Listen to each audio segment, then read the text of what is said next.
Pada hari ini, gue akan bercerita tentang petualangan gue pertama kali ke Gunung Papandayan. Sebelum gue mulai cerita, silahkan subscribe channel YouTube gue. Tahun 2002, gue diajak temen gue untuk naik Gunung Papandayan. Saat itu, belum sempat terpikir oleh gue untuk naik Gunung Papandayan. Berangkatlah sekitar belasan orang temen gue ke Gunung Papandayan, beserta banyak para perempuan yang ikut dalam pendakian Gunung Papandayan kala itu. Bercerita tentang betapa indahnya Gunung Papandayan saat itu. Dan sempat terpikir gue saat itu untuk mencoba mendaki Gunung Papandayan. Tetapi, apa daya, tahun 2002, di bulan November, Gunung Papandayan meletus. Akhirnya memupuskan niat gue untuk naik Gunung Papandayan.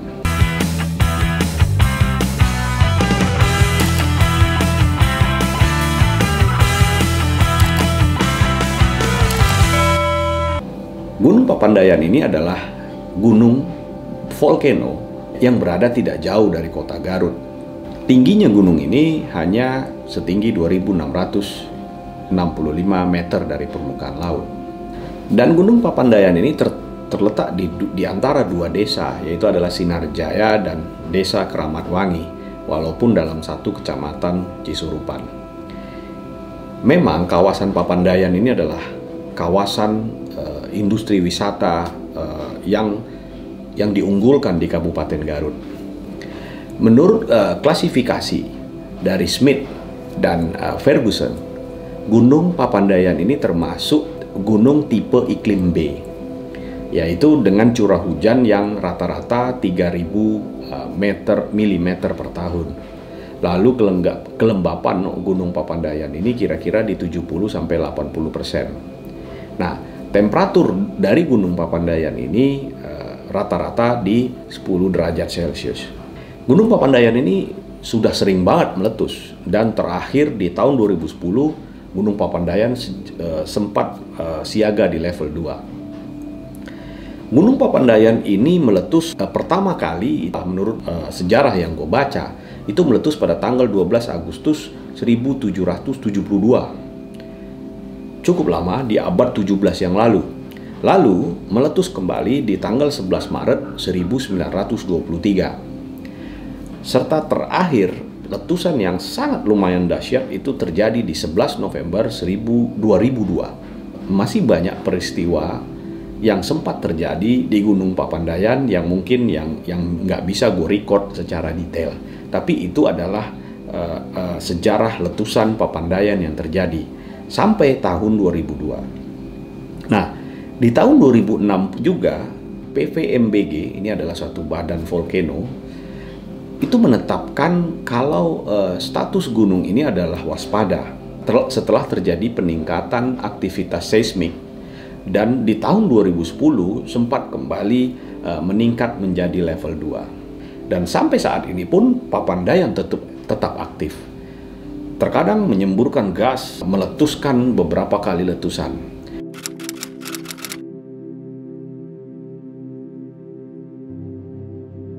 Di tahun 2015 tersebut, akhirnya gue putuskan untuk berjalan ke Gunung Papandayan. Dan gue bersama beberapa orang temen gue, bahkan gue mengajak adik gue juga untuk ikut mendaki saat itu di tahun 2015. Kebetulan adik gue juga sudah pernah mendaki Gunung Papandayan saat itu. Jadi banyak bercerita tentang jalur-jalur dan situasi dari Gunung Papandayan. Akhirnya gue sampai di kota Garut. Sampai di kota Garut, kami beristirahat dulu di sebuah hotel. Setelah keesokan harinya, gue persiapan untuk menuju kaki Gunung Papandayan. Perjalanan dari hotel tersebut ke kaki Gunung Papandayan cukup lumayan, sekitar 1 jam lebih, melewati kecamatan Cisurupan, dan akhirnya sampai di Camp David, yaitu adalah kaki pos pendaftaran Gunung Papandayan. Suasana pendakian sangat ramai, karena hari tersebut adalah hari libur, dipenuhi banyak orang yang ingin berwisata di Papandayan. walaupun hanya ingin melihat kawah atau ingin ke Pondok Salada.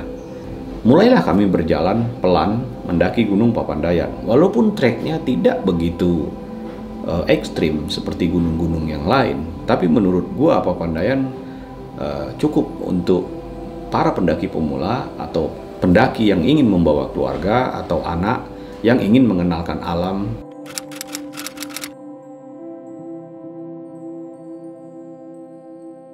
Nah, di vlog ini sekalian juga gue akan menceritakan tentang apa aja sih spot keindahan yang ada di Gunung Papandayan. Gue mengidentifikasi ada sekitar 6 spot keindahan dari Gunung Papandayan yang membuat gue jatuh cinta terhadap gunung ini. Pertama, sepanjang perjalanan gue mendaki Gunung Papandayan, di jalur pertama kali itu kami melintasi banyak kawah. Ada 4 kawah di Gunung Papandayan. Itu ada Kawah Baru, ada Kawah Mas, ada Kawah Manuk, dan ada Kawah Nangklak. Nah, keempat kawah ini kita akan jumpai sepanjang kita perjalanan menuju puncak Gunung Papandayan atau ke Pondok Salada. Kami terus berjalan. Akhir kami melewati kawasan kawah, singgahlah kami di suatu posisi yang lumayan lebih tinggi, dan di sana banyak warung. Gue hitung ada 3 atau 2 warung yang ada di posisi itu. Nah, uniknya Gunung Papandayan saat itu, sewaktu gue berjalan di kawah, motor trail itu lewat.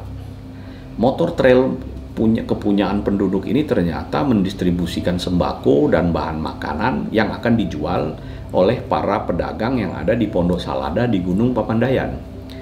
Biasanya hari libur atau hari Sabtu Minggu, jumlah pengunjung atau jumlah pendaki atau jumlah orang yang berkemping juga di Gunung Papandayan cukup lumayan.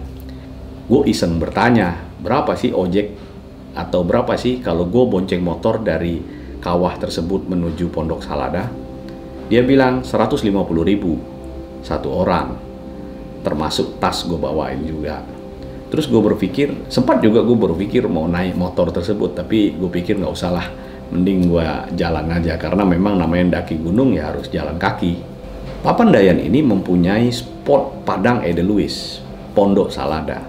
Ini adalah area camping yang ada di ketinggian 2288 meter. Camping ground yang ada di Pondok Salada ini sangat luas, kurang lebih sekitar 8 hektar. Jadi kalian kalau mau camping di Gunung Papandayan tidak usah khawatir, karena perjalanannya juga tidak terlalu jauh menuju Pondok Salada. Ya sedikit bercapek-capek ria lah. Dan juga Pondok Salada ini bisa ditempuh dengan perjalanan one way, berangkat pagi pulang siang. Dan juga yang paling penting, buat pendaki yang atau pemula atau orang yang mau menjumpai Edelweiss di Pondok Salada ini udah bisa melihat Edelweiss. Itulah kenapa Papandayan ini menjadi tujuan wisata atau menjadi spot untuk berfoto atau untuk menjumpai bunga Edelweiss. Di Pondok Salada tersebut ada aliran sungai Cisalada, dan aliran sungai ini sepanjang tahun mengaliri, dan ini membuat Pondok Salada nyaman untuk mendirikan tenda. Banyak air bersih yang tersedia di sana. Nah, yang ketiga ini adalah Tegal Alun. Kawan-kawan juga perlu tahu kalau Tegal Alun ini berada di posisi yang lebih tinggi. Kalau tidak salah, posisinya ada di sekitar di 2.500 meter ke arah puncak Gunung Papandayan. Nah, posisi Tegal Alun ini memang cukup berbahaya karena jalurnya yang sangat terjal. Dan saat di pendaftaran, lu juga sudah diperingatkan asuransi itu tidak berlaku kalau kita melewati trek Tegal Alun. Nah, saat itu gue belum mencoba untuk ke Tegal Alun karena gue pikir gue udah cukup nyaman di Pondok Salada saat itu. Tetapi di tahun 2018 gue teruskan pendakian gue ke Papandayan kedua. Gue jelajahi Tegal Alun walaupun situasinya berkabut. Nah, Tegal Alun ini adalah ladang Edelweiss terluas, mungkin terluas di semua gunung yang ada di Indonesia, karena sekitar 32 hektar hamparan dari ladang Edelweiss. Pemandangan di Tegal Alun ini sangat indah. Jadi ini merupakan spot pamungkas dari Gunung Papandayan karena harus digunakan ekstra energi, ekstra effort untuk mendaki ke Tegal Alun dengan waktu kira-kira 1,5 jam dengan medan yang medium dan sulit. Nah, yang keempat, ini spot yang paling banyak, paling favorit yang ada di Gunung Papandayan, yaitu adalah hutan mati. Hutan mati ini adalah ikon tersendiri buat Gunung Papandayan. Ini dia terbentuk secara tidak sengaja akibat letusan Gunung Papandayan. Kalau nggak salah itu di tahun 2002 yang lalu. Jadi pada saat debu atau semburan awan panas itu membakar dan menghanguskan kawasan hutan yang ada di Papandayan. Nah, banyak sekali orang berfoto di hutan mati ini. Pohon-pohon yang mati di Papandayan akibat letusan gunung itu adalah pohon-pohon cantigi. Jadi dia menyisakan batang-batang yang sudah kering dan berwarna hitam. Dan ini cukup indah dan ini sangat indah untuk dijadikan background atau landscape dari Papandayan. Kenapa hutan mati ini membuat lengkap kenapa gue jatuh cinta sama Gunung Papandayan? Karena gue beranggapan hutan mati ini adalah suatu landscape volcano yang sangat khas yang belum pernah gue temuin di gunung-gunung lain di Indonesia. Dan memang kalau lo lihat teman-teman yang sudah pernah jalan ke Papandayan pasti tidak pernah melewatkan untuk berfoto atau berjalan di hutan mati. Di hutan mati ini juga waktu gue ke Papandayan di tahun 2015 gue banyak bertemu orang-orang, bahkan gue ketemu dengan wisatawan dari Malaysia. Mereka berfoto ria di depan Edelweiss dan ya menikmati suasana dari hutan mati tersebut. Di hutan mati ini kalau cuaca bagus dan tidak berawan, tidak berkabut atau angin, kita masih bisa menggunakan cellphone kita. Kadang-kadang kita bisa mendapatkan sinyal di hutan mati. Tapi kalau di Pondok Saladah agak sedikit sulit untuk kita mendapatkan sinyal. Nah, ini yang kelima, spot yang sangat luar biasa dari Papandayan. Ini adalah landscape pegunungan yang bisa kita lihat dari Papandayan. Nah, dari hutan mati itu kita bisa melihat kawah dari Gunung Papandayan. Nah, dari sini juga, dari hutan mati juga, kita juga bisa melihat ke depan itu ada hamparan Gunung Cikuray di sebelah utara. Nah, dan juga kita juga bisa melihat hamparan Gunung Galunggung yang menjulang di depan kita. Itu tapi kalau suasana atau cuaca cerah, kita bisa menyaksikan landscape tersebut. Nah, yang keenam ini spotnya juga cukup agak unik dan gue belum pernah mendapatkan spot ini sebelumnya. Ini spot yang dinamakan Milky Way. Milky Way itu seperti hamparan bintang yang ada di langit dan ini memang agak sedikit spesial. Milky Way ini bisa kita nikmati saat malam hari karena memang Milky Way itu cakrawala dari bintang saat gemerlap saat kita berkemping di Papandayan atau kita berada di Gunung Papandayan. Itu membuat kita sangat takjub dan luar biasa. Milky Way ini juga bisa dinikmati bukan hanya di Pondok Salada tapi di area Papandayan, bahkan di kaki gunungnya pun kita bisa menikmati Milky Way. Itu adalah tadi 6 spot dari keindahan Gunung Papandayan. Kita juga tidak boleh menganggap remeh aktivitas pendakian gunung seperti ini, apalagi kalau kita mau camping. Selayaknya sih gue juga menghimbau kawan-kawan kalau yang mau camping di Gunung Papandayan, bawa jaket, masker, kupluk, sepatu, dan yang paling penting adalah sleeping bag kalau mau menginap di Papandayan, karena Gunung Papandayan ini dinginnya luar biasa.